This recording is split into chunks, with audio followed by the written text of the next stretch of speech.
Hey everyone, I'm Jamie Poisson. Today on the show, we wanted to bring on Robert Pape. He's a political scientist with the University of Chicago, and we've been following his work on his Substack, The Escalation Trap, with a lot of interest since the U.S.-Israeli strikes on Iran. Pape is essentially going to argue here that the U.S. has walked into an enormous escalatory trap. He takes a hard look at things like missile supplies and air defense systems, and he models them out. His predictions for the future of this conflict based on present information and history, well, they are not great. So let's get straight to that conversation. Here is Robert Pape.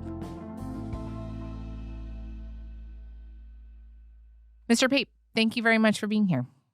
Glad to do it. Thanks for having me.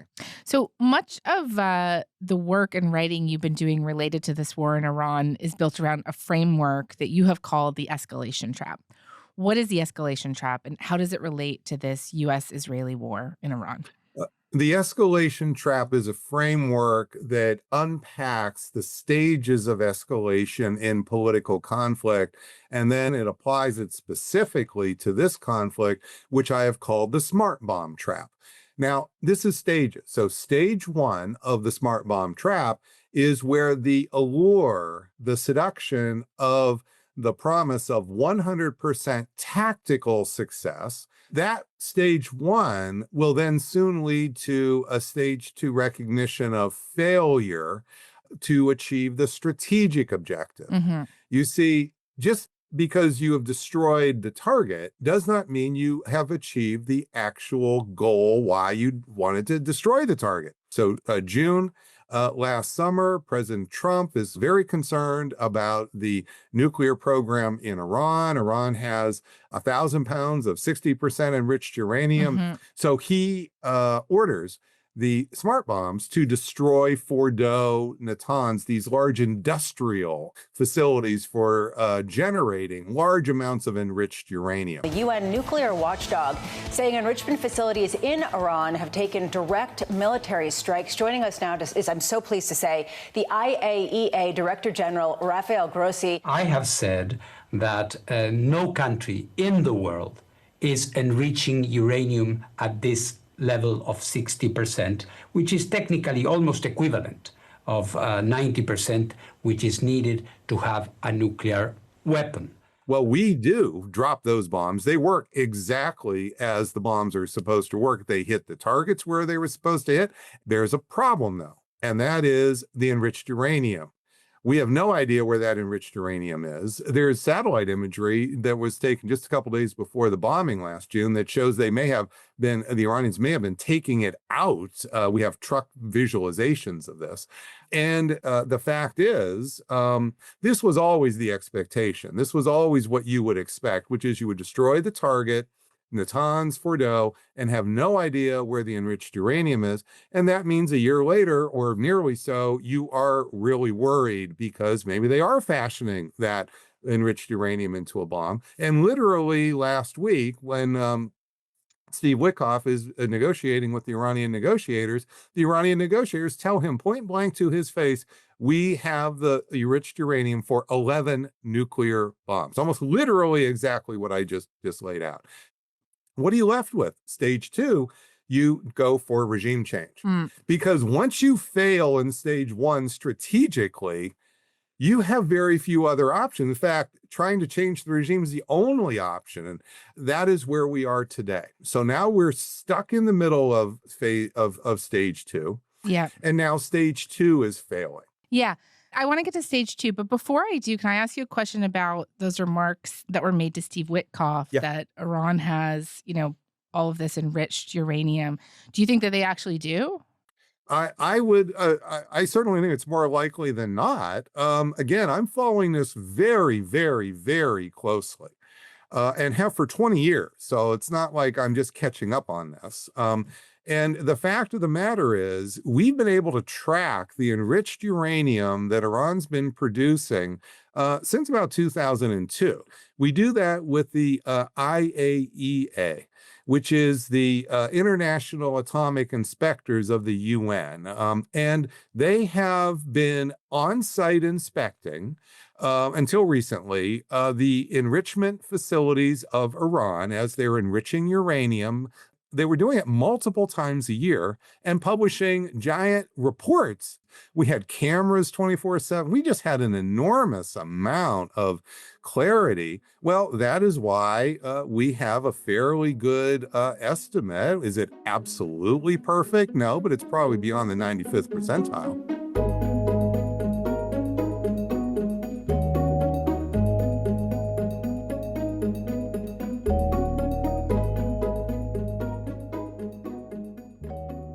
Okay, so let's go to stage 2, right? So this war began with airstrikes, a series of raids over the skies of cities like Tehran that targeted military installations, but hit civilian ones as well, including an elementary school for girls in which more than 100 students were killed.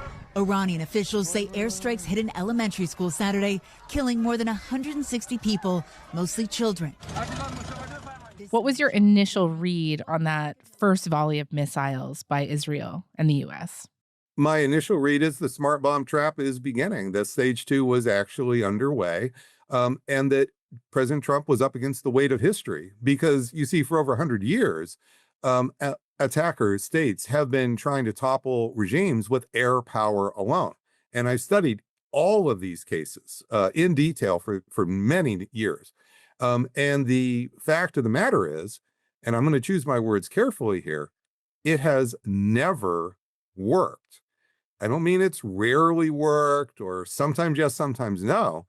It's really quite a stunning, remarkable pattern of 100% failure. And we rarely have those patterns in military history and international politics. But the first thing to know is this is the weight of history, not just Iran and not just this regime. There are real reasons why this does not happen. And we've tried, America's tried before. We tried in the dumb bomb age, the smart bomb age. Other European countries have tried. Russia has tried. This is not a party issue. This is about the reality of what air power can and cannot do. I want to get into some of the historical examples with you in a few minutes, but just, broadly, why do they never work? They don't work because before the bombs start falling, and you heard this in this case, you hear about the dynamics between the society and the regime. And societies often don't like their rulers. This is really quite common.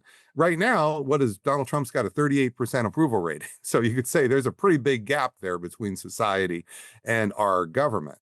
But then once the bombs start falling, the equation changes. This is where the trap comes in because the politics changes. It's not about the bombs not hitting targets. It's about the bombing itself is foreign bombing, foreign military intervention.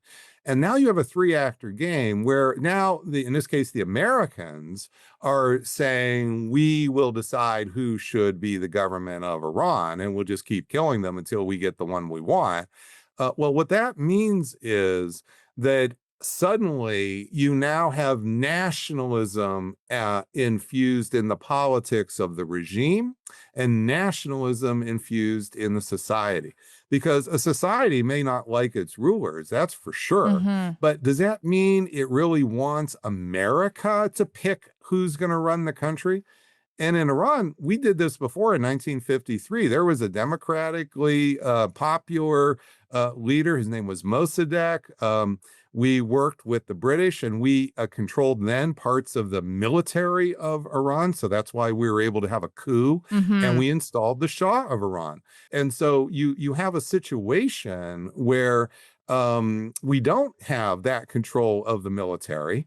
And so the bottom line is you've changed politics. And when you change politics, you fuse the society and the regime closer together. Even the pro-democracy movements now start to become more silent. Now, why would that be? Well, yeah, why would that be? I guess the question I have for you is, when Donald Trump tells the Iranian people to get out onto the street and to take back their government, that it is theirs to take, what does the bombing campaign do to whatever sentiment the people there might have? To want to overthrow their own government. It turns the pro-democracy movement into traitors of Iran. They become foreign agents of America. Huh.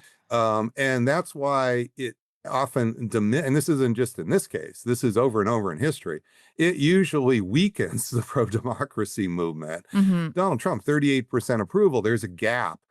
You've already heard, just in fact this morning from Pete Hegseth, that Iran's tried multiple times to assassinate President Trump just in the last couple years. Well, let's assume that they were to succeed. Does that mean Democrats would take to the streets and say, thank you, Iran, come on over, let's have a dinner party? Yeah. I don't think so. And that's what basically Donald Trump's asking. You see, he's asking the pro-democracy movement now to do it for America. This is a gigantic strategic contradiction. This is not about the tactics of, which we can also talk about, of putting bombs on targets. This is the fundamental political problem why you have not had air power alone change regimes for over 100 years. It's self-contradictory at the political level.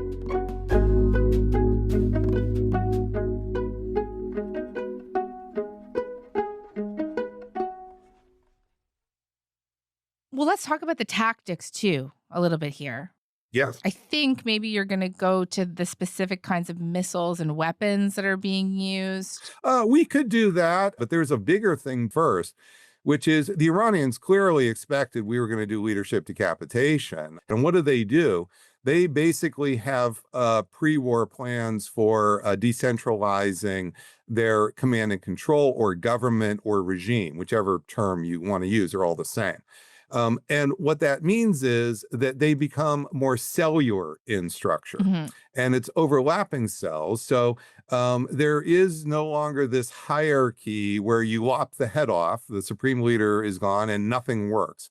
Well, a lot of people apparently thought in Washington that was going to be the case, and they were surprised when, after they did in fact kill the supreme leader on hour one, they were surprised that Iran retaliated in ways they weren't quite sure. And you might recall on Saturday, you had folks saying, well, that's just the spasms of the last muscle twitches of the dying body. Well, this morning, General Kane forthrightly, honestly said, Iran has its command and control intact, and they're launching coordinated, orchestrated retaliation across the region. That's why they're panicking and trying to get 1 million Americans out of the region. It's because they now know that this, and they should have known that before, by the way, this was always planned. It's called Mosaic, that this has been in public, in detail for weeks, the decentralization plan, and it is the fundamental reason why the regime is now more resilient than it was before the supreme leader was killed. More resilient. That's interesting to hear you say that. It's more resilient. The more leaders you kill, you're just going to get them replaced. And in fact, then somebody might say, well, wait a minute. How can it be more resilient? Because it can't do quite the same functions. Well, if it's okay, let me answer that, because this is one of the questions that military officers often put to me all the time. So here's the issue. If Iran wanted to orchestrate what's called a combined arms offensive, where they take their Navy, their Air Force, and their Army, and they intricately integrate them in a combined arms attack to, say, attack some base we have in the region, then this decentralization plan doesn't work. You can't do that with it. But Iran was never planning on a combined arms. And why not? It's because since 1991, for over 30 years, all the states, all the terrorist groups in the world have learned you cannot go toe-to-toe with the American conventional military. Right.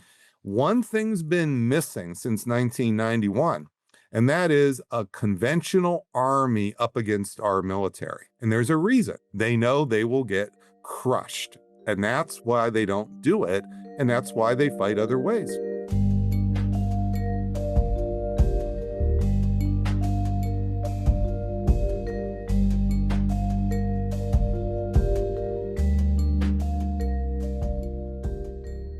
I was reading this morning, in the New York Times, they're reporting that the Iranians have successfully hit key communications infrastructure on several U.S. military bases across the Middle East. Also, there's a report published by CNN this morning, which mentioned that U.S. officials, specifically Pete Hegseth, the Secretary of War, and the Joint Chiefs of Staff, have acknowledged that Iran's Shahed attack drones represent a major challenge, and U.S. air defense will not be able to intercept them all. Yeah, I was warning. Yeah, this is all coming out now. Should have been out a week ago. I was talking about this on the Substack a week ago. So Iran has been the major supplier of the drones for Putin in Russia's war against Ukraine. Now, these drones, many of them can be zeroed in. They're essentially precision-guided weapons. So we're running out of precision-guided weapons. You're hearing that this morning. Mhm. Who's not running out of precision-guided weapons? It's Iran. And this really quite stunning. So now we're in a situation where we're going to have fewer precision weapons than the enemy. This may be the first time in history that has happened, where America has been outmatched precision weapon to precision weapon. Now, it hasn't happened just yet, Mhm. but it might happen by the end of the week. I mean, if it happens, like, what is that? Like, what happens? Massive widening of escalation. So again, we need to see that we talk tactics, right? And people get mesmerized by the hardware, and they're all impressed because they're not used to thinking about all that. And now we're talking about on the side of the bad guys. Mm. But we got to come back to strategy and the escalation. Well, what that means is wider war under the control of Iran. So in stage 2, it starts with the Americans starting the regime change. But what's happening now in the middle of stage 2 is control over escalation is shifting to Iran. Right. And day by day, hour by hour, it is shifting to Iran. And now you hear this morning, General Kane is saying that in so many words. Iran, on the other hand, has been indiscriminate and more imprecise in their attacks. They fired more than 500 ballistic missiles and more than 2,000 drones, striking innocent civilian targets throughout the region. Our partners are answering the call to defend themselves right alongside us. Jordan, Bahrain, Saudi Arabia, the UAE, Qatar, and Kuwait are all defending their people with their own combat capability, with precision and restraint. Jordanian air defense. The anecdote about the Shahed drones really reminds me of the brief military conflict between the U.S. and the political and military organization known as the Houthis, which took place in Yemen last year. After the Houthis started attacking boats and blocking shipping route traffic through the Red Sea, the U.S. spent more than $1 billion on the operation, which lasted only weeks. And in that time, despite a great differential in resources and power, the Houthis managed to shoot down several $30 million American jets. And soon enough, Trump announced a ceasefire and ended up really, frankly, complimenting the Houthis for their fighting and their endurance and their bravery. And the whole thing was kind of understood by many to have been a military loss by the United States. And what do you think the lessons I really from couldn't the add U.S. to the detail you said there. You did usually what I have to do, but let me talk about the implications. Thank you. Sorry. Yeah. What are the lessons that the U.S. should have taken? Well, the from that? lessons are, if you have a Houthi force that can do this, can beat America at the precision game, that's what happened there. Then what's going to happen when you have a country 92 million that has over 1 million people in arms, and they're not going to try to combine them together in nice kill boxes for you to just pick them off like a turkey shoot. That's not what's happening here. Mm. My point is that with the smart bomb trap, you get mesmerized. You basically drink too much of your own Kool-Aid. You think you have more control of the dynamics than you do. And you learn slowly you don't. And that's what's happening right now. We're coming to the realization that we don't. We are now up against, I don't know exactly how to put numbers on it, but think about it as like a 50 times more powerful enemy than the Houthis. Right. Something on that order. And this is going to go on. And you are seeing just the beginning of this. I'd like to ask you about Israel specifically here. They have invested enormous resources into a pretty comprehensive air defense system. The Iron Dome is a point of great national pride, as is their David Sling defense system. And how do you think their defense doctrine shapes their offensive one or shapes their kind of offensive military calculus? Well, I think Israel's focused a lot on trying to stop the missiles coming in. I was in Israel in December 2019, so I was in air raid shelters. I was in Gaza.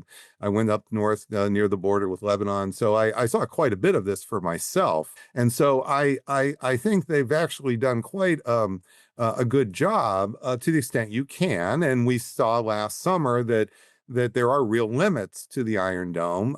When Iran focused on retaliating against Israel last June, Iran sent 3,000 Israelis to the hospital. Hmm. And I think may well have been that the Americans in Israel thought, oh, they'll just do this again. They'll focus on Israel again. We know better now. We're prepared for that. But that's not what the Iranians have done. They did have hit Israel, that's for sure. It's not off the target list. But what they're doing is widening the war. Turkey has now come under attack. They are attacking in the region more widely. And this is the soft underbelly of America and Israel, because this is now going to create giant wedges between those governments and their own people. And those governments here have been trying to be quiet, but they've effectively been helping Israel expand. And now this is going to start to become more and more evident and visible to the street, it's called, the actual populations.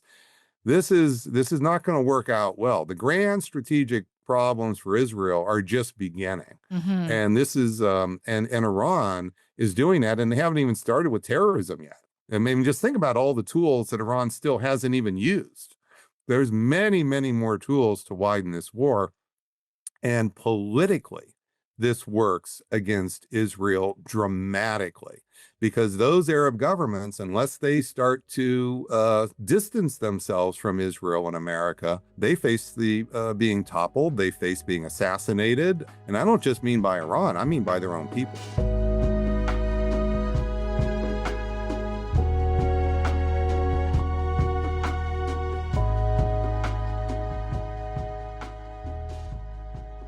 This idea you have been hammering throughout this conversation that this kind of strategy has never worked. You know, I'm sure people are thinking about Libya in 2011, Iraq in 2003, Afghanistan in 2001.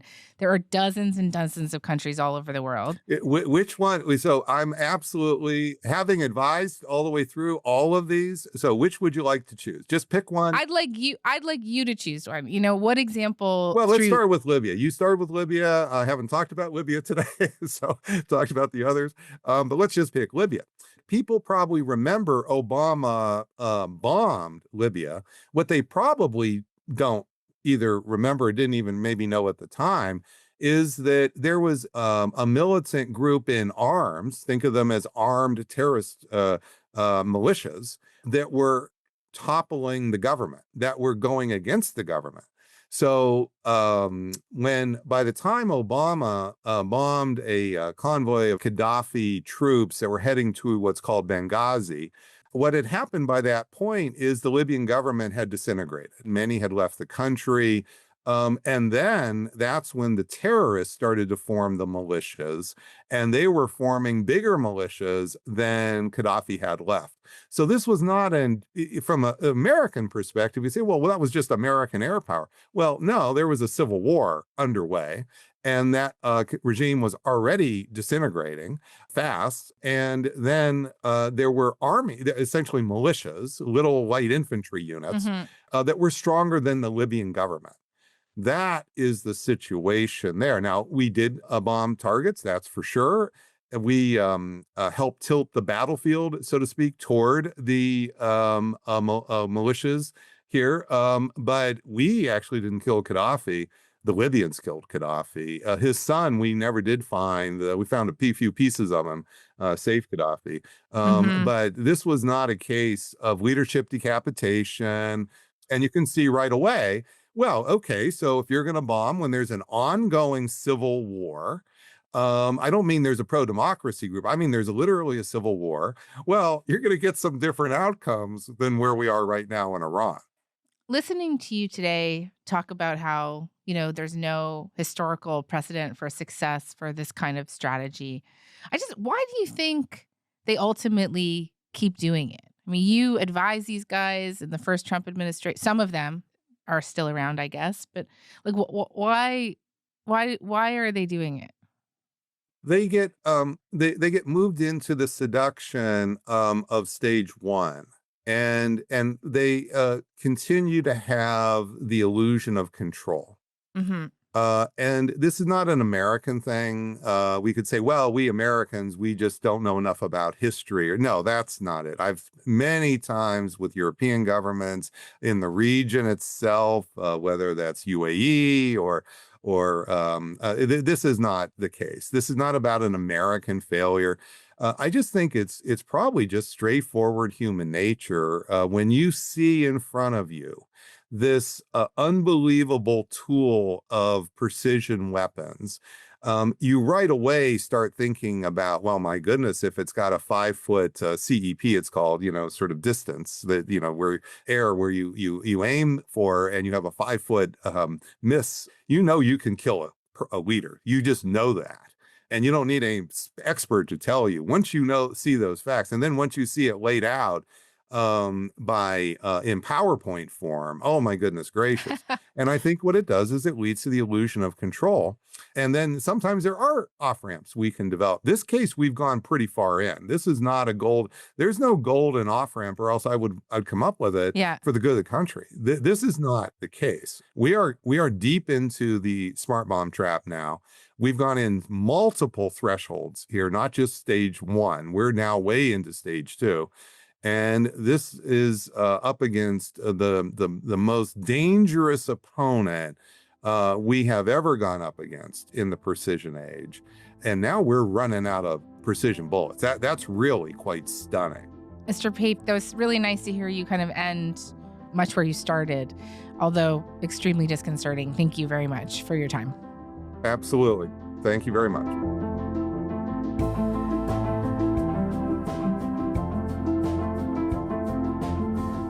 All right, that's all for today. I'm Jamie Poisson. Thanks so much for listening. Talk to you tomorrow.